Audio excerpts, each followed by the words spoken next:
با اشتراک نمایندگان مقامات اجرایی حکومت دولتی ناحیه شهر نو، نماینده حکومت جمهوری تاجیکستان یوسف اکرمزاده و رئیس کمیته حفظ محیط زیست نزد حکومت جمهوری تاجیکستان شیرعلی زاده بهادر در دایره نقش چاره‌بینی ها بخشیده به جشن 30 سالگی استقلالیت دولتی جمهوری تاجیکستان بینای معموری نو شعبه حفظ محیط زیست ناحیه شهر نو مورد استفاده قرار گرفت. بینای معموری شعبه حفظ محیط زیست ناحیه با طرح نو و زمانوی ساخته شده.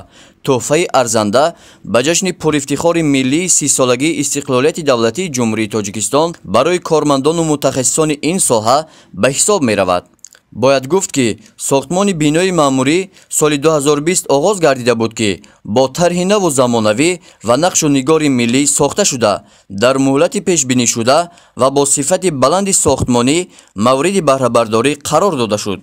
بینای مذکور در مساحت عمومی 0 از 105 گکتار بنیاد گردیده از تهخانه و 2 آشیانه عبارت بوده.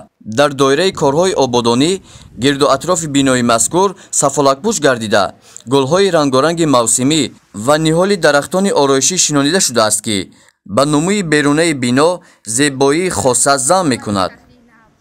در بینای مذکور به همه کارمندان اتاق‌های علاهیده و لوازمات‌های کاری تامین گردید. بینای مذکور از جانب کمیته حفظ محیط زیست نزد حکومت جمهوری تاجیکستان سال 2019 ساختمان آغاز گردیده امروز مورد استفاده در سال 2021 قرار داده شد.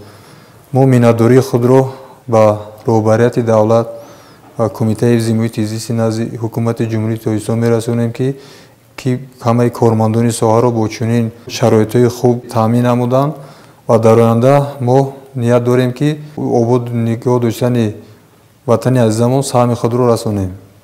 بر ضمن اینقدر غمخوری‌های حکومت جمهوری تاجیکستان و سازگاری شرایط خوب کاری کارمندان شعبه حفظ محیط زیست ناحیه شهر نو را می‌باید که کار را در سمت خود جانانک نموده همه کوشش و غیرت خود را برای آباد و زیبا نمودن وطن عزیزمان صرف نمایند. بنیاد از نوسازی انشاءات تعیناتشان گوناگون بخشیده به جشن بزرگ تاریخی 30 سالگی استقلالیت دولتی جمهوری تاجیکستان در ناحیه شهر نو ادامه داشته مرحله به مرحله سپریده می شود.